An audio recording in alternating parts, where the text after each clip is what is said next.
Bonjour, on s'intéresse ici à un équilibre chimique avec des questions assez classiques finalement sur déterminer une constante d'équilibre et puis également une enthalpie standard de réaction. Alors, on considère l'équation de dimérisation du chlorure de fer 3. Donc en fait, le chlorure de fer 3 va s'associer avec lui-même pour faire Fe2Cl6 comme l'équation indique ici. Et tout ceci se passe en phase gazeuse. On dit que la pression c'est un bar et on vous donne le taux de réaction, c'est-à-dire la proportion de chlorure de fer 3 ayant réagi à deux températures. Et à partir de là, on va essayer de déterminer la constante d'équilibre et d'autres notions. Alors, quand vous avez ce type d'exercice, on vous demande d'exprimer la constante d'équilibre en fonction de alpha, le taux de réaction. Le plus simple, c'est bien sûr, enfin, la méthode de la première idée, c'est de commencer par tracer un tableau d'avancement. Donc on va partir d'une quantité quelconque qu'on peut appeler N0 pour le chlorure de fer 3. On suppose, c'est sous-entendu peut-être que le produit, pour l'instant, l'espèce dimérisée est absente. Et bien évidemment, toujours dans ces tableaux d'avancement, il est toujours très important de faire une colonne à part où on compte le nombre de moles total sous phase gazeuse. Donc là, il n'y a que des gaz, donc il n'y a pas de problème. Mais dans le cas général, bien faire attention de ne compter que des gaz. Et donc, au départ, la quantité de matière de gaz, c'est N0. Ensuite, la réaction se déroule. Donc, on aura ici N0 moins 2xy avec xy l'avancement. Et ici, forcément, en fait, vu que deux entités donnent une seule entité, en mangeant entre guillemets deux entités, on forme simplement une seule entité, donc xy. Et le nombre total d'espèces gazeuses, ça fait donc N0 moins 2xy plus xy, N0 moins xy. Ce qui est logique parce qu'à chaque réaction, on perd une entité, deux n'en donnant qu'une seule. Alors, en fait, l'idée, c'est qu'on ne vous donne pas directement le taux d'avancement final, on vous donne le taux d'avancement à l'équilibre, pardon, on vous donne le taux de réaction. Donc le taux de réaction, il suffit de regarder ce qui est marqué, c'est la proportion de chlorure de fer 3 ayant réagi. Donc, la proportion qui a réagi, c'est en français ce qui a réagi sur initial. Pour l'instant, c'est écrit de façon assez imagée, mais c'est cette idée qui est là. D'accord? Donc alpha, c'est la quantité qui a réagi sur la quantité initialement présente. Donc forcément que alpha, eh bien, on regarde ce qui a réagi à un instant quelconque. La quantité de chlorure de fer 3 qui a réagi, c'est 2xy. D'accord? C'est bien ainsi qu'est défini le taux de réaction. Donc là, ici, c'est 2xy. Et la quantité initiale de chlorure de fer 3, eh bien, c'est N0. Donc ainsi, avec cette relation-là, la définition de alpha paraît cohérente. Alpha sera un nombre entre 0 et 1. Pour un taux de réaction ou une proportion ayant réagi, ça paraît normal. Si xy vaut 0 au départ, le taux de réaction c'est 0. Et à la limite, si la réaction est totale, on aura 2xy égale N0, et on aura N0 sur N0, et on aura 1, et on aura un taux de réaction de 100%. D'accord? Voilà, donc là la définition paraît assez naturelle, et telle qu'on l'a écrite, ça paraît bien cohérent. Et ceci, bien sûr, si on préfère, c'est équivalent à xy égale N0 alpha sur 2. Voilà. Donc maintenant, je reprends le tableau d'avancement, mais je le réécris avec alpha et non pas xy. Donc 2xy, c'est alpha N0. Donc ici, on aura N0 facteur de 1 moins alpha. Pour xy, on a donc N0 alpha sur 2. Et ici, on a N0 moins N0 alpha sur 2. Donc, si on préfère, N0 facteur de 1 moins alpha sur 2. Voilà, donc ça, c'est la première étape. Faire le tableau d'avancement, ne pas oublier une colonne particulière pour le N taux de gaz.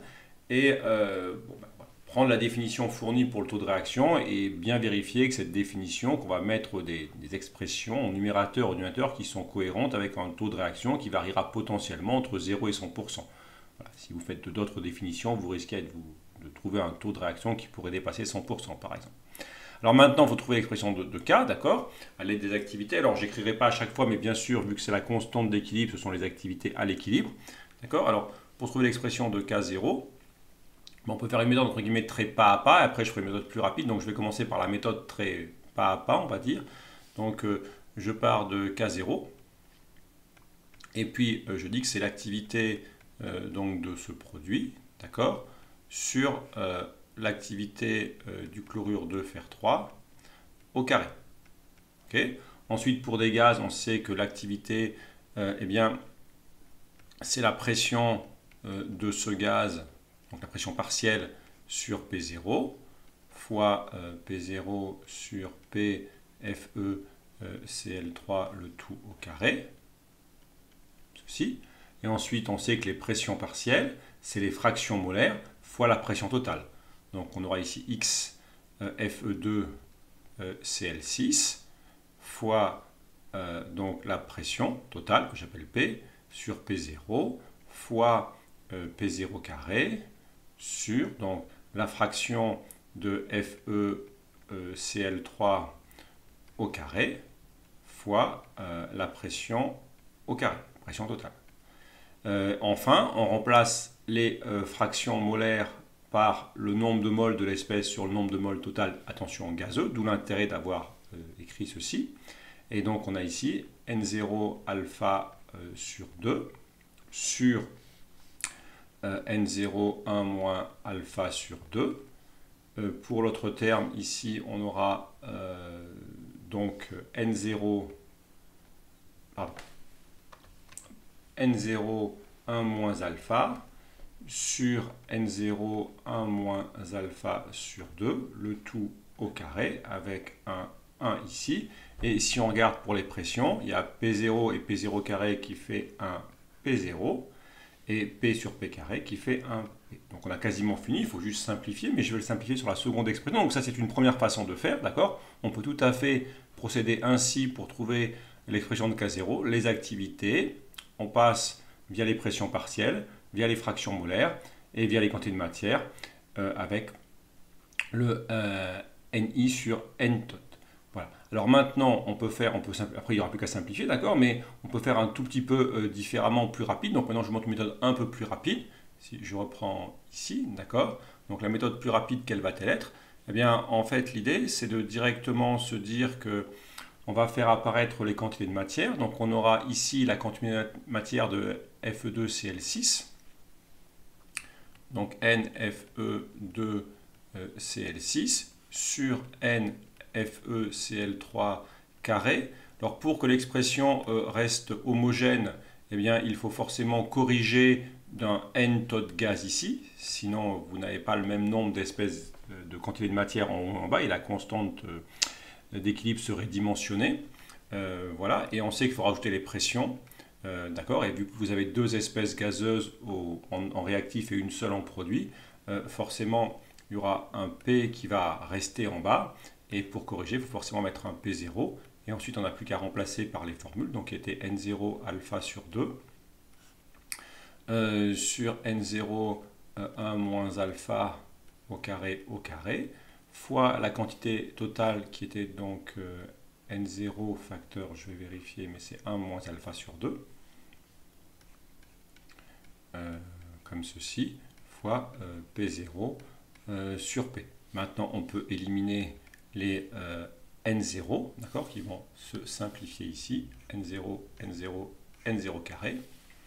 Et on peut remultiplier, par exemple, sortir le 2 qui est ici, c'est pas une obligation, mais ça ferait donc alpha sur 2 moins alpha, 4, 1 moins alpha carré, fois P0 sur P, pour l'expression de la constante d'équilibre.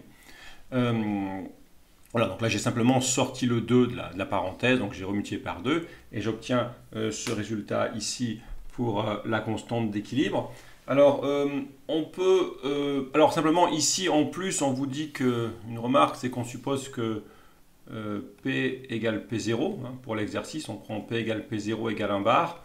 Donc dans ce cas particulier, la pression totale va disparaître, et au final, on n'a que K0 en fonction de alpha. C'est alpha 2 moins alpha sur 4 facteur de 1 moins alpha au carré. Voilà pour ce premier résultat. ici. Alors on voit bien que ce résultat donnerait la même chose. On a bien le P0 sur P. Si on compare cette formule qui est ici et cette formule qui est là, on a le P0 sur P. Et on aurait le alpha. Le alpha, il est ici. On a le N0, 1 moins alpha carré qui remonterait au numérateur, donc qui simplifierait pour laisser un 1 moins alpha sur 2.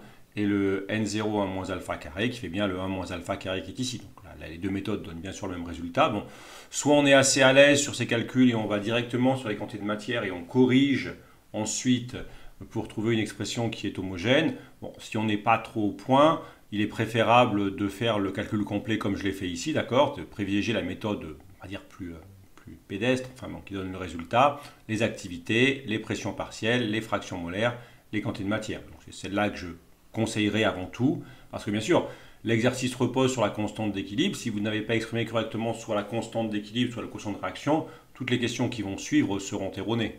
Donc ça serait dommage de se tromper ici, d'accord ? Donc voilà pour l'expression de la constante d'équilibre. Alors après, la question suivante est extrêmement rapide. On vous donne les valeurs de alpha. Alpha, ça vaut soit 0,710, soit 0,433. Donc il suffit d'appliquer les valeurs de alpha. Et je vérifie les valeurs que j'ai trouvées. Donc, je vais vous donner directement les valeurs. Donc K1 pour la valeur de, alpha 1, K1 on est autour de 1, 1,1. Et K2 pour la valeur de alpha 2, on est à 0,53 à peu près pour les réponses. Donc voilà pour les résultats, mais ça c'est juste l'application numérique, hein, il n'y a pas de difficulté majeure. En plus c'est que des termes sans dimension, donc il n'y a pas de problème d'unité. Maintenant on attaque la dernière question. Vous connaissez la constante d'équilibre à deux températures différentes et on vous demande l'enthalpie standard de réaction. Donc bien sûr la bonne idée ici c'est de penser à la loi de Van 't Hoff. On rappelle, c'est d de ln de k sur dt, c'est-à-dire comment varie le logarithme de la constante d'équilibre, ça vaut l'enthalpie standard de réaction sur RT carré. Voilà, donc c'est vraiment cette idée-là qu'il faut avoir, d'accord? Alors ensuite, bien, il s'agit avant tout d'intégrer, donc là, on va séparer les variables, d'accord? On va écrire que d de ln de k0, ça fait delta RH0 RT carré dt. Et on va donc intégrer de la température initiale T1 à la température finale T2. Pour cette température T1, la constante d'équilibre vaut K1. Pour cette température T2, la constante d'équilibre vaut K2. L'intégrale, enfin la recherche de la primitive pour le membre de gauche est triviale parce qu'on a directement d de ln de k. Donc on connaît immédiatement la constante d'intégration. Et donc vu qu'on a K2 et K1, ça fera ln de K2 moins ln de K1 qu'on va regrouper ensuite dans une seule expression dans le logarithme. Et de l'autre côté, eh bien, on va intégrer en moins delta RH0 sur R fois 1 sur T, hein, d'accord? Une primitive de 1 sur T carré, c'est moins 1 sur T, qu'on prend entre T1 et T2. Et finalement, ça fait que ln de K2 sur K1, c'est égal à, alors je peux rechanger les signes si je veux, ça fait delta RH0 sur R. Voilà, donc là j'ai rebasculé le signe moins, et donc ça va faire 1 sur T1 moins 1 sur T2. Voilà, j'ai fait un double basculement de signes, d'accord, ça serait 1 sur T2 moins 1 sur T1, mais j'ai pris en compte le signe moins qui est ici. Donc là c'est une première expression possible, donc ça c'est une méthode assez classique d'intégration. Bien sûr, tout est basé sur le fait qu'on suppose que l'enthalpie standard de réaction est indépendante de la température. Bon, mais c'est l'approximation d'Ellingham qui est couramment faite dans le programme de classe préparatoire. Maintenant, si on veut l'enthalpie standard de réaction, il suffit d'isoler delta RH0. Donc j'ai repris ça ici, delta RH0, bon, ça fait R ln de K2 sur K1. Et ensuite les températures, vous mettez au même dénominateur, ça fait T2 moins T1 sur T1, T2, que vous retournez pour obtenir la formule ici. Et vous avez ici une relation qui vous permet de déterminer l'enthalpie standard de réaction. Alors attention pour l'application numérique, bien penser à remettre les températures, d'accord, en Kelvin. Voilà, sinon il y a un problème. Enfin, en tout cas pour le numérateur. Pour le dénominateur, voilà. Donc je ne sais pas si c'était en Kelvin dans l'énoncé directement. Voilà, bon, c'était le cas. Donc là, c'est moins difficile, on vous donne directement en Kelvin, mais si on a donné les températures en degrés Celsius, bien penser à les remettre en Kelvin. D'accord? Ensuite, on met les températures en Kelvin, on prend les valeurs de K2 et K1 qu'on a trouvées, la constante des Kasparfet 831 dans le système international d'unités, et tout calcul fait, on trouve environ, d'accord, de l'ordre de moins 50 kJ par mol. Donc on constate plusieurs points. Quand vous trouvez un tel résultat, il y a plusieurs analyses à faire. Donc analysons un peu ce résultat. Analyse de ce résultat. Alors, l'ordre de grandeur paraît raisonnable. On sait que les enthalpies de réaction sont de l'ordre de la centaine de kilojoules par mol. Bon, il n'y a rien à dire de ça. Enfin, voilà, c'est pareil cohérent. On n'a pas fait une erreur grossière. Et en fait, un point très important, c'est que delta RH0 est inférieur à 0. On dit donc que la réaction est donc exothermique. Et on pouvait le comprendre parce que, en fait, si on reprend le début, donc soit sur les taux de réaction, on voit que le taux de réaction diminue lorsque la température augmente, ce qui est cohérent avec le fait que la constante d'équilibre diminue avec la température qui augmente. Et on sait bien, d'après la loi de Van 't Hoff, justement, que cohérent avec K qui décroît quand T augmente. D'accord ? C'est la fameuse loi de modération de Le Chatelier, d'accord, qui explique que eh bien, si vous augmentez la température, le système va essayer d'évoluer pour contrer cette évolution, cette contrainte imposée par l'extérieur, et donc il va plutôt faire la réaction dans le sens endothermique pour tenter de refroidir le système. Donc, vu que la réaction était exothermique dans le sens direct, il va tenter de la faire dans le sens indirect. Donc c'est cohérent si vous avez une réaction exothermique que quand la température augmente, la constante d'équilibre décroît. Donc si là il vous manque le signe moins parce que peut-être dans l'intégration vous avez fait une faute de signe ou qu'ici vous avez fait une faute de signe, voilà. Il est certain qu'à la fin, pour cette réaction qui est pénalisée par une augmentation de température, vous devez trouver une enthalpie standard de réaction négative et donc une réaction exothermique. Point important à signaler. Alors, donc si on fait le bilan de cet exercice, bien sûr faire un tableau d'avancement, identifier les espèces gazeuses, comprendre la notion de taux de réaction. Si vous ne comprenez pas ça, vous pouvez difficilement faire l'exercice, en fait, d'accord, hein. On lit ce qui est marqué, ce qui a réagi sur la quantité initiale. Ok.